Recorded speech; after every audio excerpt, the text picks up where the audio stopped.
Hi guys, welcome back to my channel. എൻ്റെ പേര് സ്മിത. യുകെയിലെ സ്കിൽഡ് വർക്കർ വിസ, എസ്പെഷ്യലി നമ്മുടെ ഹെൽത്ത് ആൻഡ് കെയർ വിസയിലുണ്ടായ കുറച്ച് മാറ്റങ്ങളുടെ കാര്യങ്ങൾ പറയാനായിട്ടാണ് ഞാൻ ഇന്ന് വന്നിരിക്കുന്നത്. നിങ്ങൾ ആദ്യമായിട്ടാണ് എൻ്റെ വീഡിയോ കാണുന്നതെങ്കിൽ സബ്സ്ക്രൈബ് ചെയ്യുക. പിന്നെ തൊട്ടടുത്തുള്ള ബെൽ ഐക്കൺ കൂടി പ്രസ് ചെയ്തിട്ട് നോട്ടിഫിക്കേഷൻ ഓൾ എന്നാക്കണമെങ്കിൽ മാത്രമേ ഞാനിടുന്ന പുതിയ വീഡിയോസ് നോട്ടിഫിക്കേഷൻ നിങ്ങൾക്ക് കറക്റ്റായി ലഭിക്കുകയുള്ളൂ. എന്താണ് ഹെൽത്ത് ആൻഡ് കെയർ വിസയിൽ അല്ലെങ്കിൽ സ്കിൽഡ് വർക്കർ വിസയിൽ ഉണ്ടായ കുറച്ച് വ്യത്യാസങ്ങൾ? 2021 ലാസ്റ്റ് 2022 ആദ്യം തുടക്കം ആ ഒരു ടൈമിലായിരുന്നു ഈ health and care visa shortage occupation ലിസ്റ്റിൽ വന്നത്. ടൈമിൽ കെയർ വേക്കൻസിയുടെ ഒരു സർജ് തന്നെ ഉണ്ടായിരുന്നു. ഒരുപാട് ആൾക്കാർ നാട്ടിൽ നിന്ന് കയറി വന്നു. ഒരുപാട് ഇവിടെ നിന്ന ആൾക്കാർ, അതായത് ഇപ്പോൾ പോസ്റ്റ് സ്റ്റഡി വർക്ക് വിസയിലോ അല്ലെങ്കിൽ സ്റ്റുഡൻറ്റ് വിസയിലോ നിന്നവർ ഹെൽത്ത് ആൻഡ് കെയർ വർക്കർ വിസയിലേക്ക് മാറി, സ്കിൽഡ് വർക്കർ വിസയിലേക്ക് മാറി, Tier 2 മാറി. ആ ഒരു അവസരം ഒരുപാട് പേർക്ക് ഉപയോഗപ്പെട്ടു. ഒരു ഗുണകരമായ ഒരു അവസരമായിരുന്നു. നമുക്ക് ഡിപ്പെൻഡൻസിനെയും കൊണ്ടുവരാൻ പറ്റും. പോസ്റ്റ് സ്റ്റഡി വർക്ക് വിസയ്ക്ക് ശേഷം എന്തെന്നൊരു ചിന്ത അല്ലെങ്കിൽ ആ ഒരു ക്വസ്റ്റ്യൻ മാർക്കിന് നമുക്കൊരു ഉത്തരം കിട്ടിയത് ഈ കെയർ വിസയിലൂടെ ആയിരുന്നു. കാരണം നമുക്ക് നമ്മുടെ ഫീൽഡിൽ ഇവിടെ ജോലി കിട്ടാൻ ഭയങ്കര ബുദ്ധിമുട്ടാണ്. എസ്പെഷ്യലി നമ്മളിപ്പോൾ പഠിക്കുന്ന ഫീൽഡ് ലൈക്ക് ഇൻ്റർനാഷണൽ ബിസിനസ് മാനേജ്മെൻറ്റോ അല്ലെങ്കിൽ ബിസിനസ് അഡ്മിനിസ്ട്രേഷനോ ഒക്കെ ആണെങ്കിൽ കുറച്ചും കൂടെ ബുദ്ധിമുട്ടായിരിക്കും. ഇനി ഹെൽത്ത് ഫീൽഡിലായിക്കോട്ടെ തന്നെ നമുക്ക് നമ്മുടെ ഫീൽഡിൽ തന്നെ ഒരു എക്സ്പീരിയൻസ് ഗെയിൻ ചെയ്യാൻ പറ്റിയില്ലെങ്കിൽ, ഒരു എക്സ്പീരിയൻസ് ഇല്ലെങ്കിൽ നമുക്ക് വിസ കിട്ടാൻ ഭയങ്കര ബുദ്ധിമുട്ടായിട്ട് നമ്മൾ നാട്ടിൽ പോകേണ്ട അവസ്ഥ, ആ ഒരു അവസ്ഥയിലാണ് നമുക്ക് ഈ കെയർ വിസ വരവ്.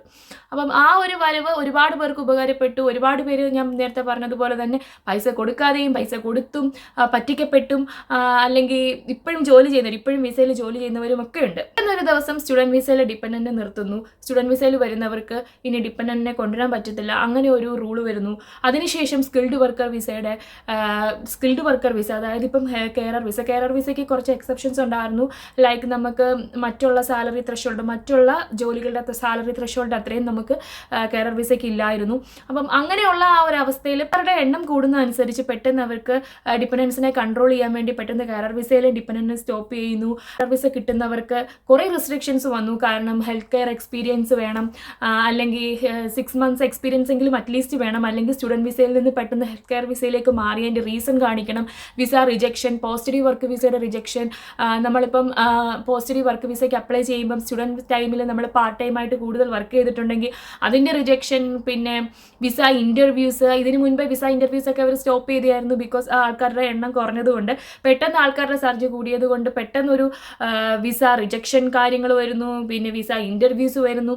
അങ്ങനെ കുറേ മാറ്റങ്ങൾ ഈ ഒരു ടൈം പീരീഡിൽ നടന്നു. ഒരു 2022 അല്ലെങ്കിൽ 2023 ആദ്യം മുതൽ 2024 അവസാനം വരെ ആ ഒരു ടൈമിൽ ഒരുപാട് കാര്യങ്ങൾ ഇങ്ങനത്തെയൊക്കെ നടന്നു.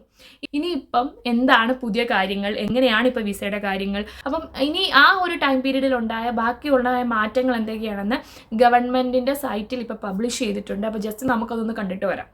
ഇത് ജനുവരി 2022 മുതൽ ഡിസംബർ 2024 മുതലുള്ള കണക്കുകളാണ്. നമ്മുടെ സ്കിൽഡ് വർക്കർ വിസയ്ക്ക് അല്ലെങ്കിൽ ഹെൽത്ത് കെയർ വർക്കർ വിസയ്ക്ക് വെക്കുന്ന ആപ്ലിക്കൻസിൻ്റെ എണ്ണം കുറയുകയും കൂടുകയും ചെയ്തത് 2022-2023 ഓഗസ്റ്റ് സമയമായപ്പോഴത്തേക്കും വെറും 4200 കിടന്ന ആപ്ലിക്കേഷൻ 18300 മാറി. അത് 2024 ആയപ്പോഴത്തേക്കും 82% കൂടിയെന്നാണ് പറയുന്നത്. പിന്നെ ഒരു പീക്കിംഗ് ആയിരുന്നു ഓഗസ്റ്റ് 2023 വരെ. അത് കഴിഞ്ഞ് ഒരു 3900 ആപ്ലിക്കേഷൻസോളം പിന്നെ 2024 ആയപ്പോഴത്തേക്കും ഫോൾ ഡൗൺ ആയി. 76% 2023 കുറഞ്ഞു.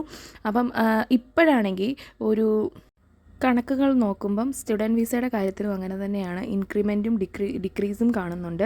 അപ്പം അത് നല്ല വ്യത്യാസം സ്റ്റുഡൻറ്റ് വിസയിൽ കാണുന്നുണ്ട്. ഇടയ്ക്കൊരു സമയത്ത് ഞാൻ പറഞ്ഞല്ലോ, കെയർ വിസയുടെ ഒരു ഇൻവോൾവ്മെൻറ്റ് കൊണ്ട് സ്റ്റുഡൻറ്റ് വിസയുടെ കാര്യങ്ങൾ ഒരുപാട് കുറഞ്ഞായിരുന്നു. പിന്നെ എന്തൊക്കെയായിരുന്നു കഴിഞ്ഞ വർഷത്തെ പോളിസി ചേഞ്ചസ് നമ്മൾ ഓൾറെഡി ഡിസ്കസ് ചെയ്തു. അതാണ് ഇതിൽ പറയുന്നത്. അതിൽ നമ്മുടെ 26,200 എന്നുള്ള സാലറി ത്രഷോൾഡ് 38,700 മാറുകയൊക്കെ ചെയ്തായിരുന്നു.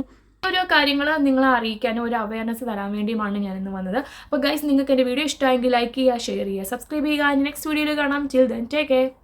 Bye bye.